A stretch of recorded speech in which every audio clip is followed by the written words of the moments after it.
gives you the highest chance of success in a career. Number one would have been engineering, number two engineering, number three engineering. And generally it's the graduating cohort of engineers. About a third of those classes go on to take their ideas, turn them into patents, turn them into businesses. But I've changed my mind in the last 2 years, and I'll tell you why. Since the pandemic hit, the number one demand I have for my companies are people that can take the concept of the business and tell a story about it. Produce a video, do really rich photography, build out 59-second, 39-second, 29-second videos, 14-second videos to plaster all over social media to sell product direct to customer. So if you're a graduate from the arts, or you're a writer, or you're a photographer, or an editor, or videographer, all of a sudden I'm paying you $150,000. And I would have thought I could have hired you for nothing because you were a starving artist. So hopefully that came through okay on the audio. But one of the compelling pieces of that segment that I just want to call out, and again, if nothing else, here's the one thing I want you all to take away from this particular session. And that's a quote that Kevin had said: people who can take the concept of a business and tell a story about it. In fact, I just even dropped the word business, and I'd say people who can take a concept and tell a story about it. That's significant. That's a career build. That is what you can incorporate into your everyday life, because I guarantee in any paid profession out there on the planet, you're going to have to talk to a manager at some point to say, you know what, I've got this really great idea. And you know what you're not going to give them? You're not going to give them a 5-page paper, double-spaced, half-inch margins with your idea.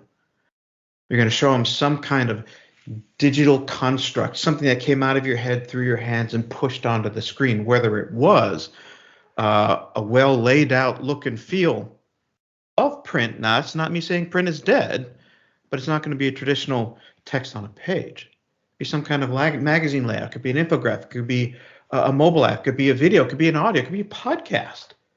It could be anything. That's the kind of thing. People can take a concept and tell a story about it. That is what you as a brand can elevate. Now, what are the tools that can help us build that brand? Well, we're going to be looking at Express Page. Again, for those of you that are in Todd's session, you might see a little bit of the same thing, but that's all right. Repetition makes it stick in the head. Guaranteed. I know that because a little bit about me. I went to not one art school, but two. Yeah, I really didn't get the message to sink in. I studied architecture, then I went to fine arts/film. I finished up in fine arts/animation. So very much repetition is part of my way of being. But we're also going to be talking about portfolio.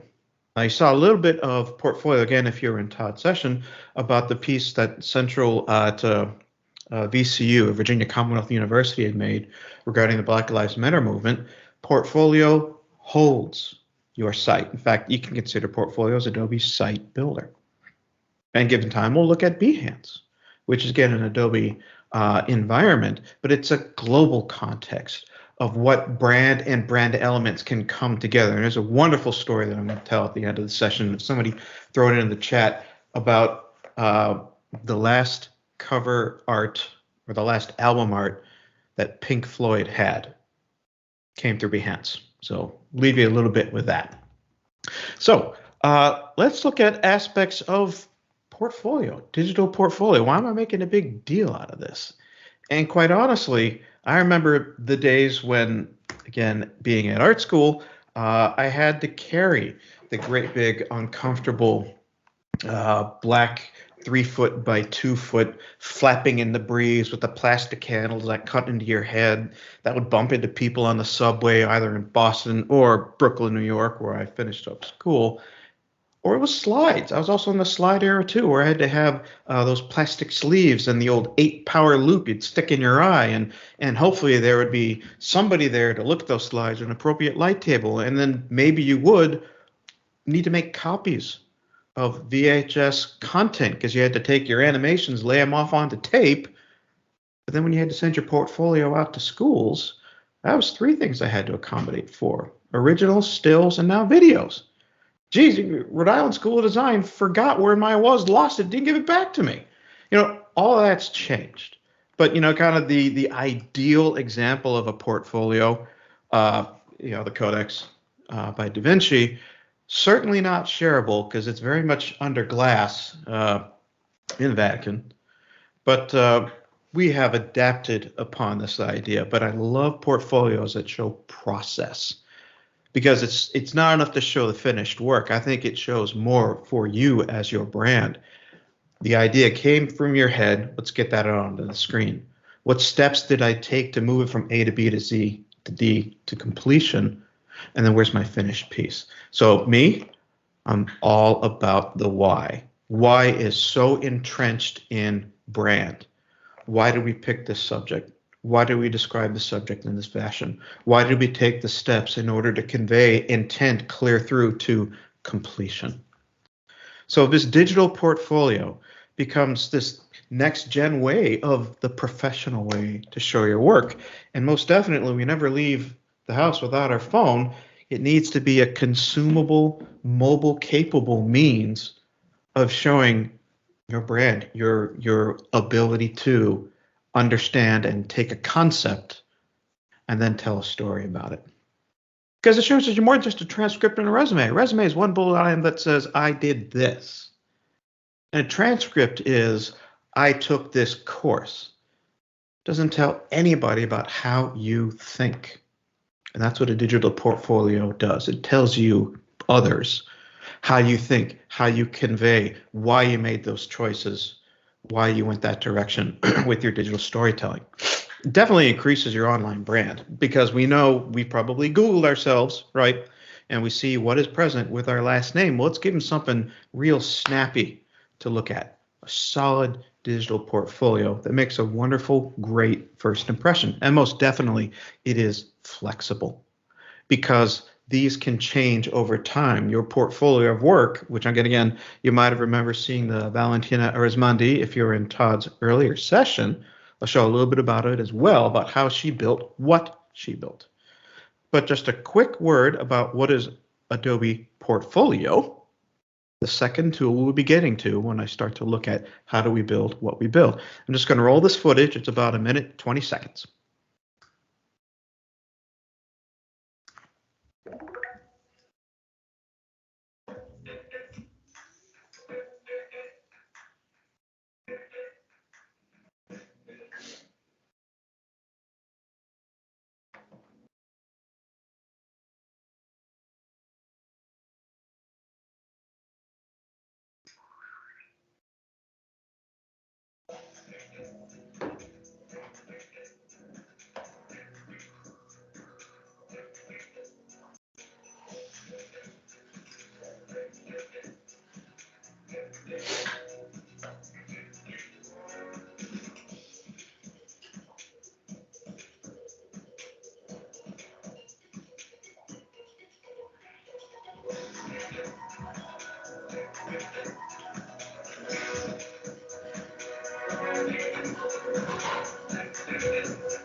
So that's a little bit about what Adobe Portfolio can do. It goes beyond as you saw the examples, text on a page, which we certainly are most definitely not. We have so much more to give.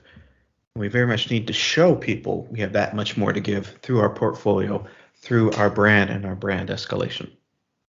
Now, let's look at some aspects of that portfolio. But you know what? I've been saying brand and brand and brand a lot. Just want to bring something up. It's an article about the NCAA, and some of you student athletes in the room or others that are taking courses with you might have found this, saw this news almost 1st of July last year. College athletes will have the opportunity to benefit from their name, image, and likeness beginning in summertime 2021.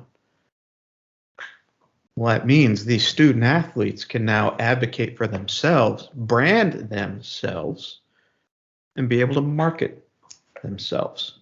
Most definitely, they're going to need a vehicle in order to accomplish these particular goals that they can put themselves out to the world and say, here's why I am an outstanding track and field, swim, football, and so on. So what we're going to do is we're going to look at, again, if you're in Todd's session, you'd seen him describe his former student, Valentina Arizmundi. But just so you're aware, this is an Adobe portfolio. How do we know? Because it says .my portfolio right in the center where my screen is highlighted. So that's what tells you this is an Adobe portfolio hosted material. Now, most definitely, she had done a wonderful piece of work regarding the varsity theater, where her assignment was, please give me many different ways of understanding a concept and telling a story, where she made a piece of film, a website, a podcast, a mobile app, or a slick magazine layout. You know, this is a journalism student, freshman English, did all these projects. But just as this particular portfolio shows her work, it is the project section that shows her body of work, the work that she feels is useful, valuable, and worthy to show to the hiring public, to the workforce. This one I'm very, very fond of, The Small Step for Women. This piece talks about the Artemis Lunar 2.0 mission, so to speak, to put people back on the moon. And it was took first place in a international college competition as an infographic. Nice, well-looking piece of content. I don't want to get hung up on the fact that, yes, there's art. Here's what I want you to kind of acknowledge. This is the final piece, yes.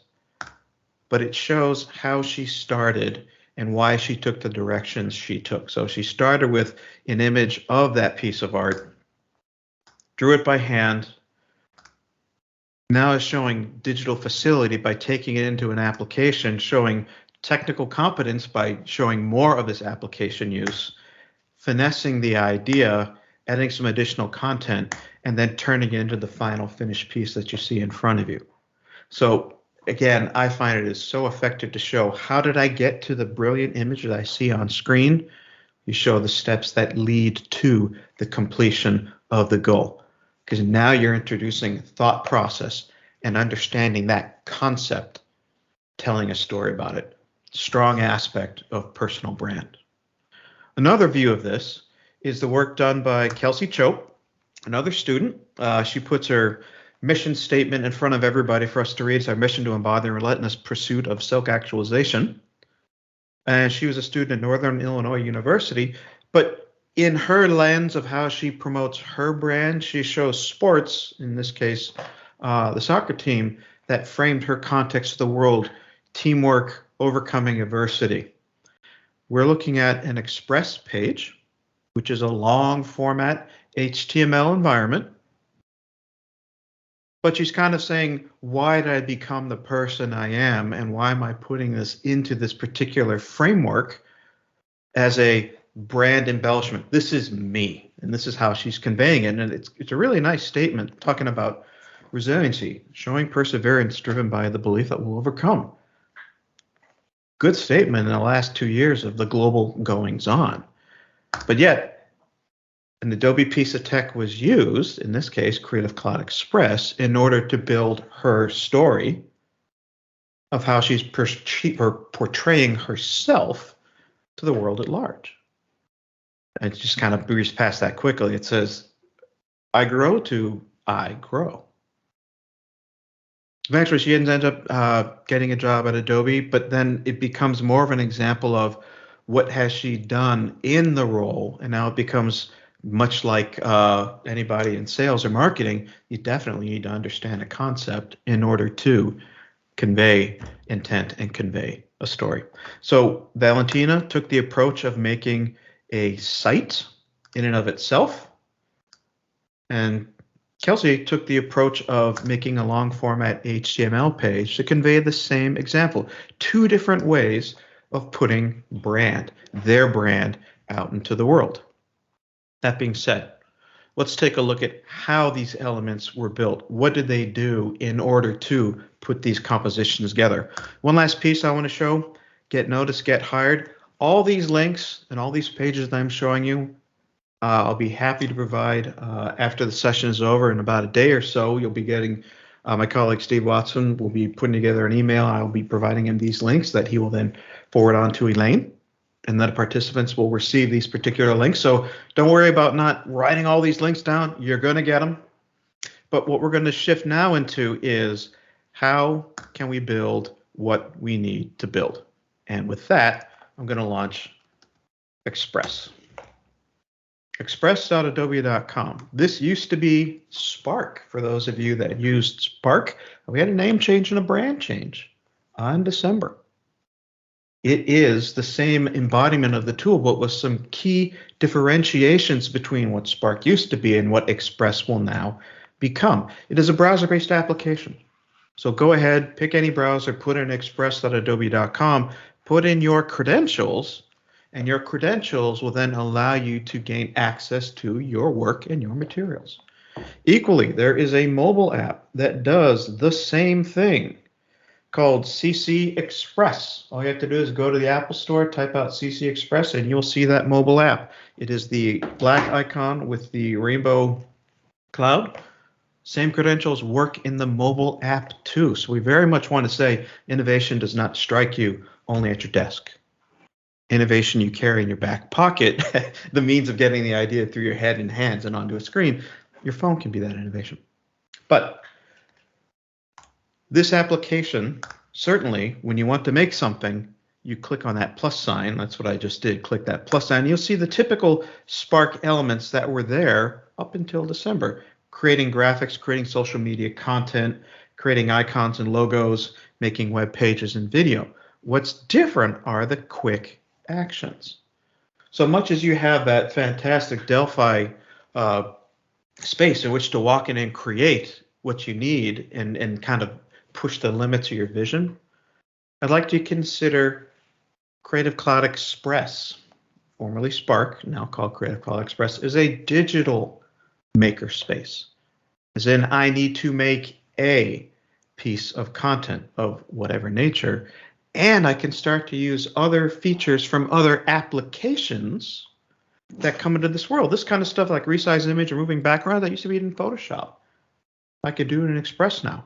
If I need to make a video shorter, I can do it in Express. If I want to make an animated GIF, hooray! I can now make animated GIFs with Adobe tools very easily. I can use Express to do that too. Equally converting PDFs, where I need to convert it into a PDF or make it export from PDF to another format or another means.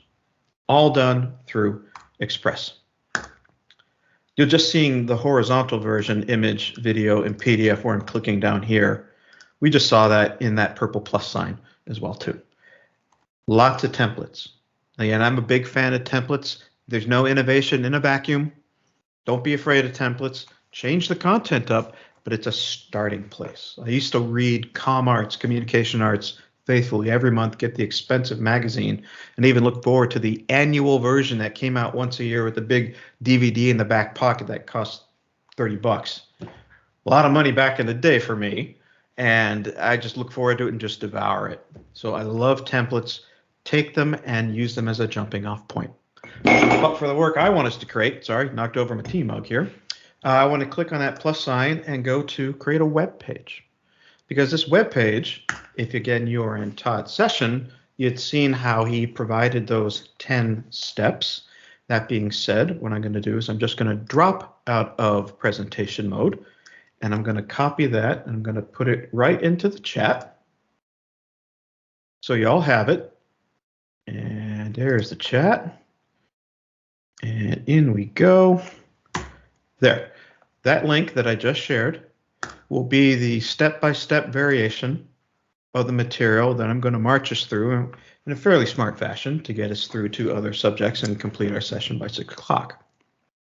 First step when you're making a web page is you need some kind of title. So whether this is some outcome, some kind of class, you just need to put in the title. Now, again, if you're doing the kind of Bauhaus gray on gray, great, well, Bauhaus and Mies van der Rohe can go have a party together, you know, less is more. I like a little bit more content on my page, so maybe it's clean energy.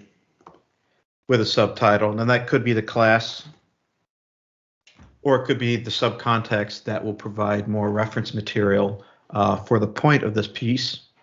But I want to click this plus sign in order to drop in an image in the background. What that does is that pops open the image panel on the right-hand side, which gives me access to, well, free photos, certainly, Adobe Stock, wonderful, Creative Cloud. Now, this could be a collaborative project as part of you advocating, look at how I work as a team, look how I take project lead, look how I can help my colleagues, my teammates, from A to B to C to D in order to take that concept and tell a story about it.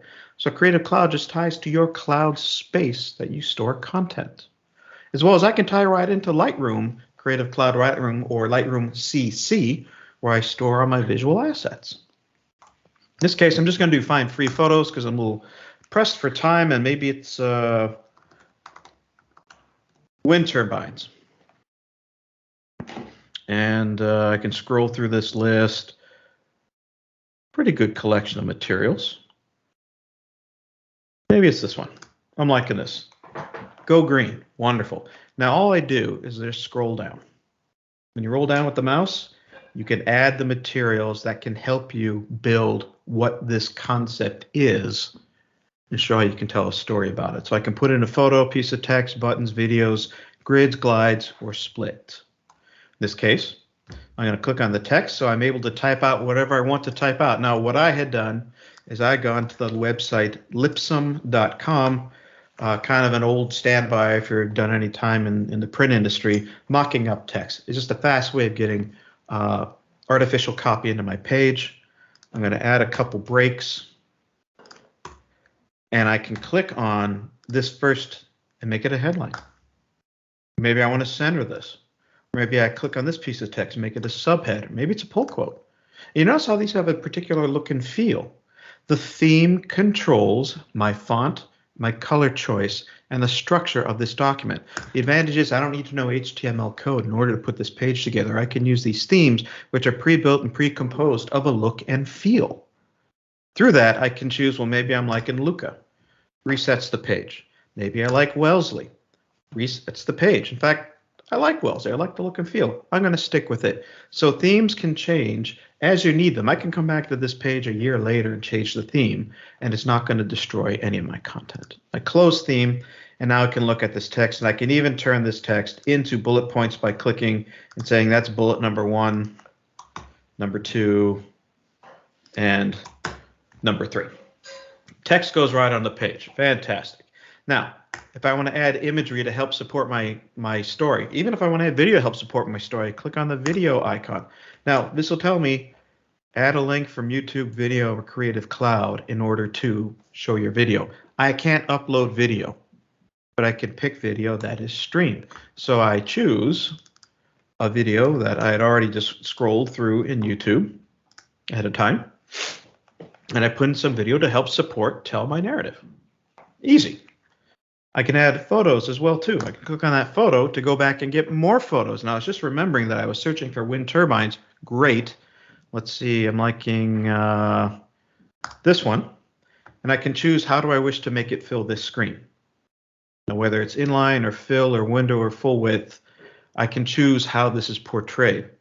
Also, one of the aspects of Spark that will be coming soon is the ability to add alt tags. It's not in the application right now. So the best way of ensuring that the image that you do choose has the appropriate caption, if I choose inline, let me actually delete this and I'm going to come in and add it again because the caption had dropped off. So no problem. Maybe I'll add this one instead. I can add this. And it looks like that caption dropped out. We'll get to that. So if I'm going to choose the look and feel of this particular photo, I can say fill screen, and then this becomes the text element that travels. So wind turbine in a blue sky.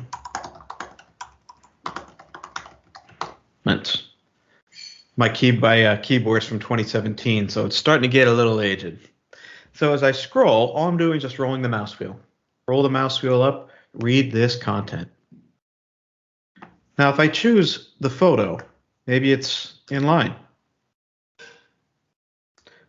There's my caption. So this will show up on a screen reading device. But what I can also do too is change, maybe it's full width, maybe it's window. So you get to really pick how you convey this particular message. Now this is all coded up for you. You don't need to know how to code this material. Another thing that I can do on this particular page is establish a split layout where I choose, well, what do I want to have on the left or the right? Do I have an image on the left and text on the right, or flip it, vice versa? So maybe I want to flip it and put in the seagoing element. And now that I can add other content on this side, I can copy in more text. Again, artificial text, placeholder text. Maybe I want to add a video, whereas a picture or an image of somebody that climbs the top of this particular video. But I'm just repping through this in about 5 to 6 minutes.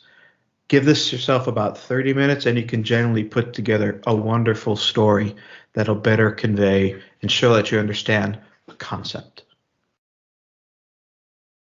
The last thing is a glide show, and I'll show you how you save this. You choose multiple images, and in choosing these multiple images, it drops it onto the page. And when I hit save, in fact, you know what? I don't like that image. I'm going to get rid of it. Or if I choose the center image, I'm going to kick it down. I could change the sequence once I get them in place, which is nice. When I hit save, these images will fill the background, and as I roll the mouse wheel up and down, I get a little white glide box. This glide box can sit center, or right, or left. So you move it where you want it to move it. You can even leave it blank if you want to have this be a background image that transitions into a more powerful statement, where I can add another image or add text. That was just the copied content. There we go. Let me copy in some more text. Here we go. And I'm just scrolling up and down.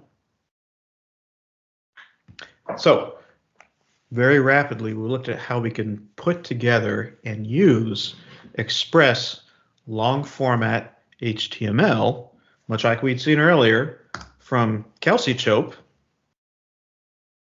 You can see how we started to construct it. This is split layout left and right. We just did that.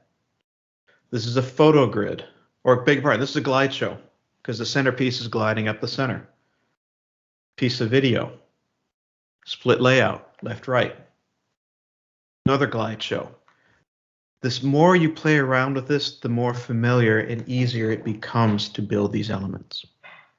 I can hit preview in order to look at how this particular piece will ultimately display on somebody else's device. So I'm tool free at this point, and I'm just scrolling. And of course, if you hit play, the video goes full screen and does not depart the user from your video presentation. It keeps them there. That's why I have the X in the top right-hand corner. It also gives me credits at the bottom too. Really nice. So I don't have to worry about, or am I going to have to remember to put these elements in? If you're pulling images from an existing, like Adobe Stock or the Find Free Photos, it puts it in. In order to share this, I click the share button, I hit publish and share link. I can give it a title, even give it a category that it fits in. You know, maybe it's education. There are my credits. Do I want to appear as a trackable author? That becomes a yes, no. In this case, I don't. And I don't want to get noticed on Creative Cloud Express website because I'm making this for my brand. I want people to look at me as opposed to come in from another site. And I say create link. What's going to happen is I get a persistent link. That means this link right here will stay with this project ad infinitum. I don't have to worry about it going away. Meaning if I come back to this project in 3 weeks, 3 months, and I make a change, it's not going to say publish, it's going to say update link. So you can very confidently feel that the work that I create will have a life and a home, and it won't get lost inside the big digital ether. It's very easy to track it as well too. So I'm just going to X out of that. Now, we used Express to make a long format story, much like, again, Kelsey had done. But Valentina's example is coming from my portfolio. So it could very well be that Valentina, in her projects section, she could have 5, 10, 20 different Express long format HTML stories, along with other imagery that helped support her piece. Much like on this Artemis space mission, it was a piece of text and several images. This could have been a link, like we had seen in one of the other examples by Virginia Commonwealth University. This was a My Portfolio piece put together around the Black Lives Matter protests back in 2020. This is a My Portfolio piece that when you click the link, you're then taken to, again, I'm still in Portfolio, but as soon as I click this link, read Hayden's story, I am now taken to an Express page. So Express makes single pages and Portfolio can make sites. So I just want to be very clear on the distinction between those tools and those tool uses. So before I jump into Portfolio, were there any outstanding questions, Stephen, from the chat, or should I keep motoring on?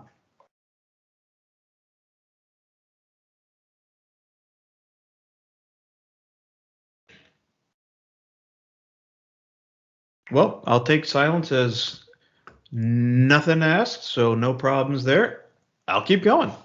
So, how do we make an Adobe Portfolio page?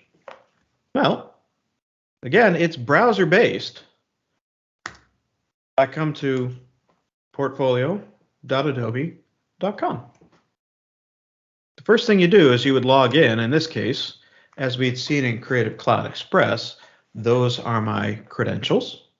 So this application, Portfolio, is a SaaS solution, it's browser-based, and it talks to my other SaaS solution, which is Express. It can even talk to Adobe Lightroom, which is a cloud-based repository in which I can place photos or take photos, because Lightroom Classic is now Lightroom up in the cloud. Either way, I get 5 pages as part of my Creative Cloud membership.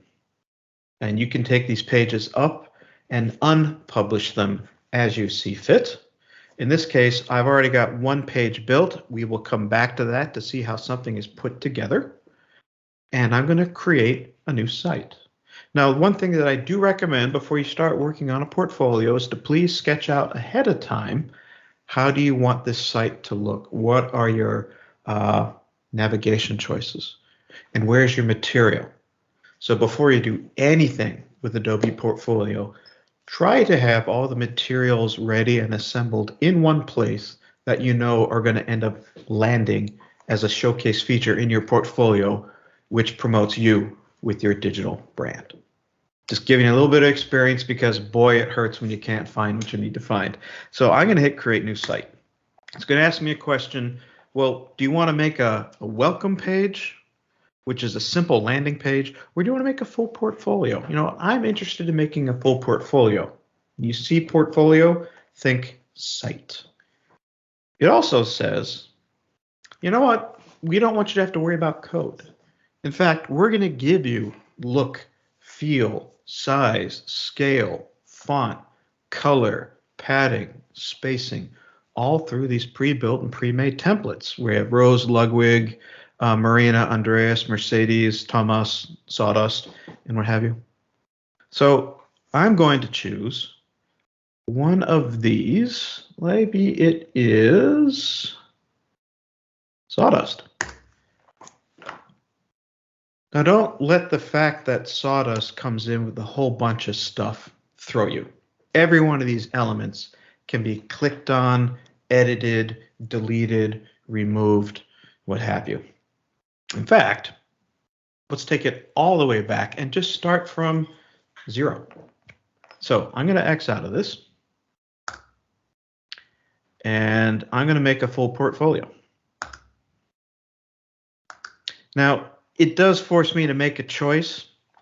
So I'm just going to pick that same one again, or maybe I'll do rows, a little bit easier on the eyes. It gives me a look and feel up here in the top left hand corner, which is really nice too, because the intent is all of these browser-based deliveries of your brand, of your portfolio, are meant to be seen on multiple size devices. So whether that's desktop, whether that's tablet, you see how it shrunk? Desktop, tablet, even phone. So it's even less that you have to do, worry about, pre-design, anticipate. Notice how it sized the graphic for you? It didn't ask you, or at least it squished it down. There we go. It's full size at desktop, and then it does a little squish at phone. So all you got to do is feed it content. Now, if this is what you like, or if you want to choose something else from the list, click Use this theme. Big blue icon, top right-hand corner. Now it's creating the site. Now, why did it pull in the content that you're seeing right now? Because one of the settings inside Portfolio is to, by default, look at Lightroom CC as a repository of content that'll be pushed into that page. So that's why it changed exactly to look the way it looks. If you do not want that to happen, you're going to come over to settings over here on the left. You're going to click it. And I can scroll through and I can look at this content. I can look at my home page. I can look at the analytics, search optimization, metadata. There's pretty much different ways of saying how can this particular content be seen, used, and utilized. Now it's site options. And I click on Lightbox for images. It's just giving me the lightbox that shows me, enabling a lightbox on the pages. I'm looking for Lightroom, beg your pardon. So in this case, I'm going to hit done, but I can also come into other settings to make that particular change. So we will get to that. But let's look at what has been provided to me. We have the page laid out in different sequences or segments. I've got a column here that shows my logo, that shows the navigation. Notice how when I hover over things, it's already pre-labeled and pre-named. Same with the masthead title or the masthead options or the masthead text or the page. So all this material is pre-laid out for me, so I don't have to worry about look, feel, where it goes, and so on. Over here on the left are, from a site-wide standpoint, do I want to use different colors or backgrounds or fonts or logos or navigations? These things can be turned on and turned off, so you can turn these things on or off, saying I do or I don't want that kind of material. As well as, do I want the masthead or do I want to have the back to top for what is present in these particular pages? In fact, there are my layout options, there are my text containers. So let's not get too far down the weeds into what these settings are and can do. Let's look at how these pages are actually built and created. So I'm going to click on the essentials on the top left-hand side and click on pages. I am now shown the elements that I have pre-built for me. And if you look really close, you'll see that even there's some feature of I'm going to pull stuff from Behance. We'll get to Behance in a little bit. But when I click on this cogwheel, I can choose, do I want to edit the title, the URL, the password, and so on, update on Behance, or re-import. So basically, this is looking at my content coming in from Behance. And this is my contact page. So this is just a hierarchy view of what's being seen here on this page. So what I'm going to do is I'm going to click Add Page. There. Now it's asking me that question. Do you want to make a page that's blank? Or do you want to make a page that is pre-populated from another resource? Well, in this case, Lightroom might be interesting. Of course, I can always hit page and to say, well, what do you want to call this particular page? Maybe it's my images. destination. Point it to work. When you point it to work, it shows up as a clickable link right here. So that's just a fast way of ensuring your navigation. I am assigning it to that particular segment. Now, it's also very easy to make a new collection. That new collection means just as work is a page that holds other pages. When I click new collection, I'm going to call this images. Notice how images appears right in my content. So if you know that you need to make multiple principal navigation elements, much like I'm going to go back to Valentina's page, these are my principal navigation elements: welcome, presentation, projects, running varsity, resume, and so on. And it was there. When I clicked on that create new page, when I go back 2 pages, or I can even click on the name work and it'll take me to my work pages, or I could click on images and I can customize that particular page. But if I go back to work and I choose add page, I click page, I choose destination, new collection.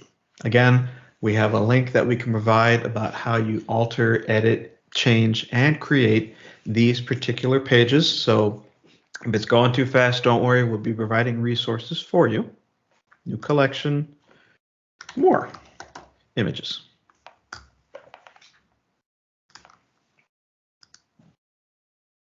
And the page title is more images. Create the page. Now I have another page that's made. And now it's asking me, great, what do you want to put on this page? Start with an image. Now it's asking me, do you want to pull images from your desktop? That's why I was saying it helps to have these images ready to go ahead of time. So if I come into my images part, come into my photos, and I choose my aquarium trip, you know, they're all JPEGs.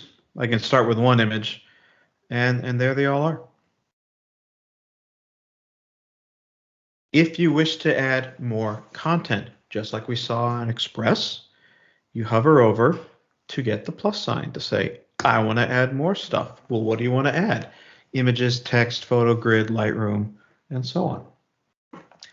If I want to add video, it allows me to upload video content. That's where Portfolio is different. Just as Express would only accept video coming from an external outside source like YouTube or Vimeo, I can upload video and have it live inside Portfolio. So when I go to my desktop and I look for one of my videos, I am now uploading a piece of content, video, that will play when it is embedded in my page. And it says, well, okay, we've uploaded the file and it's being converted to web-friendly format. This can take a little bit of time, so come on back to the page when it's ready. At any rate, if I wanted to change aspects of which element comes first, maybe I want work to come first and then more images to come second, what I would do is I would click on the Essentials page element. And it shows me my page hierarchy. And I can take work to say, well, I want work to be above everything else. And I want images to be above everything else. So I can easily move things around inside my hierarchy in order to accommodate a navigation that makes sense to me. Now, it's just a bit of a refresh. That's why it has not updated and changed, because we know that we have work, images, more images, work, images, more images. Last thing I want to show is how you make a theme change, because we saw how we started with the theme and then we're able to move to another theme. Let's say I want to use Matthias. Now, just as we had seen a look and feel pre-built, here's a new look and feel pre-built. What did I not do? I didn't rewrite any code. I didn't open up HTML editor. I used the materials at my hands, specifically the themes, that rebuilt and restructured my content in front of me.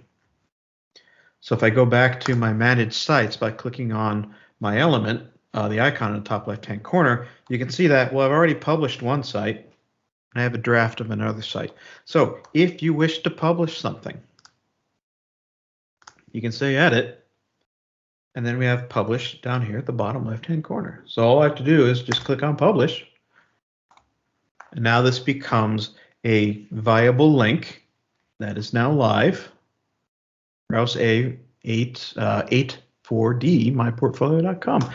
But I can now mail out to people to say this becomes the basis, the foundation for my digital brand, holding still images, projects, material that came out of Creative Cloud Express, other links.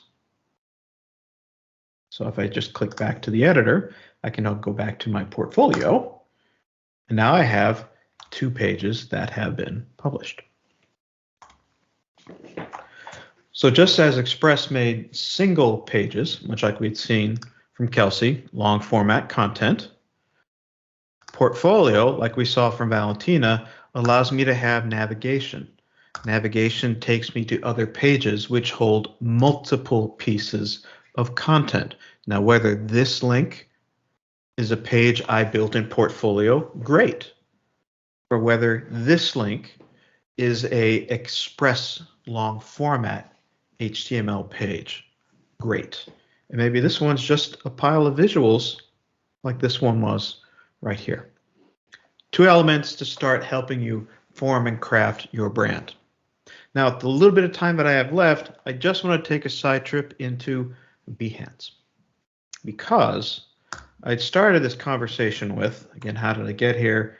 Behance.net. And again, same old credentials. How do you log into something? Let me go back to Behance. It tells you who you are because we all use the same credentials, whether it's Behance, whether it's Portfolio, or whether it is Express.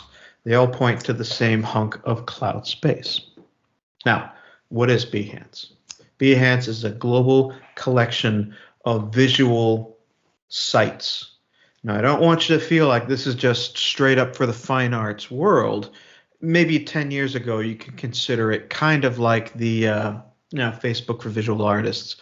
But truly, it's really transformed into, if I click on the Discover tab,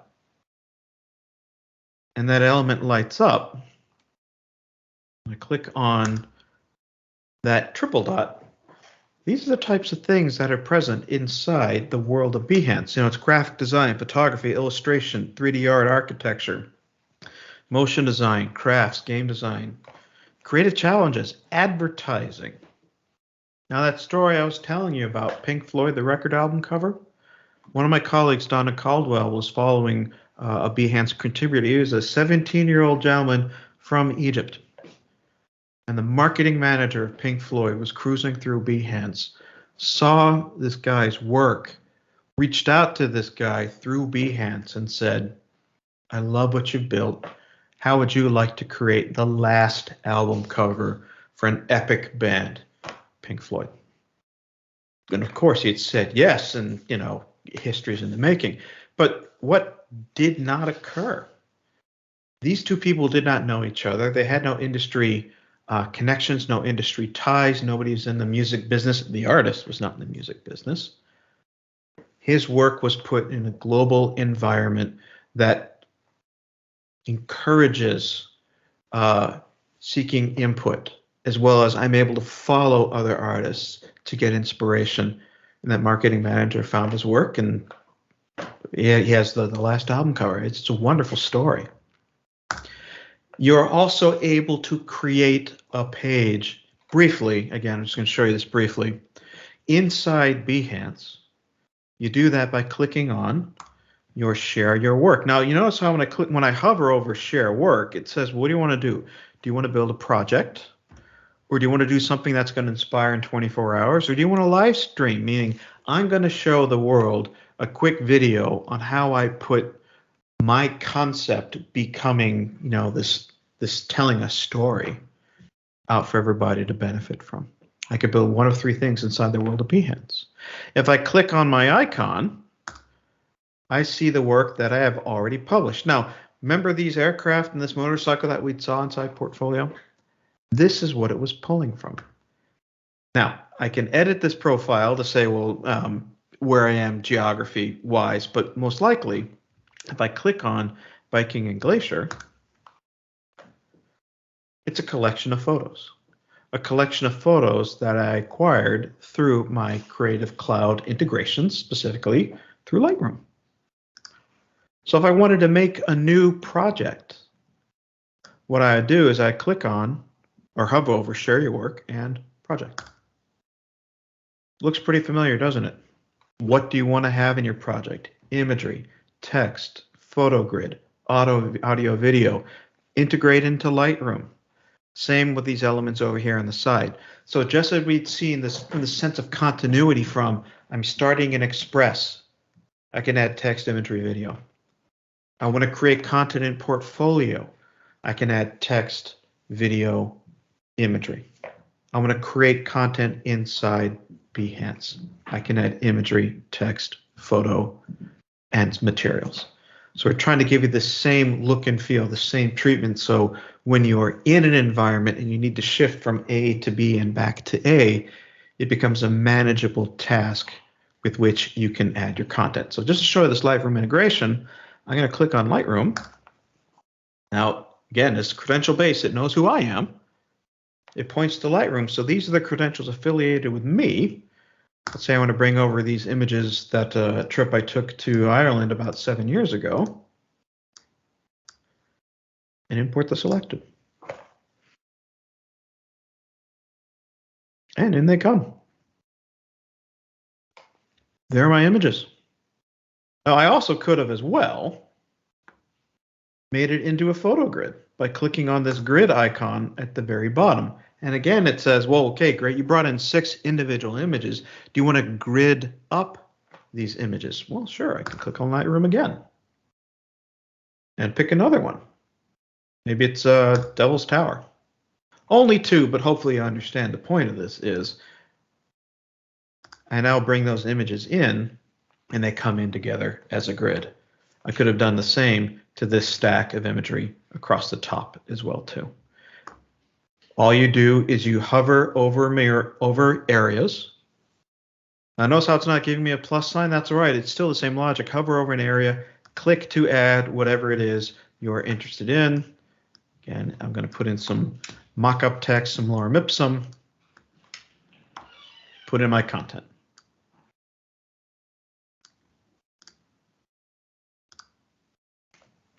And I can save this as a draft or continue to work or embed files. So either way, Behance is just another way of sharing your content out for the world. So when you're ready for it, look at Behance. If you wish to push your boundaries further out into how am I going to show my fantastic digital brand that shows how I can take a concept and tell a story about that particular material.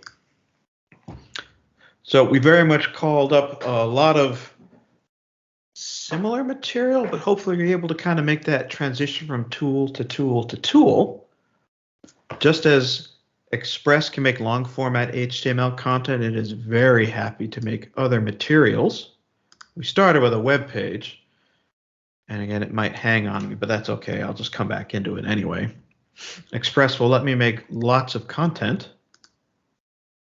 These elements that you're seeing here can all populate an Express long format page, or they can be, I want to make an infographic.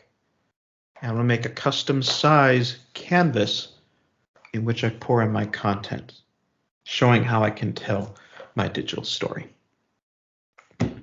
So with that, again, links that I had used will be provided to you as a reinforcement.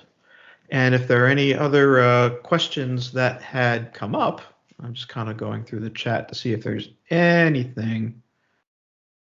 Happy to turn it over to the crowd at Louisville. Thank you very much for staying late today and getting a little bit more information about building your brand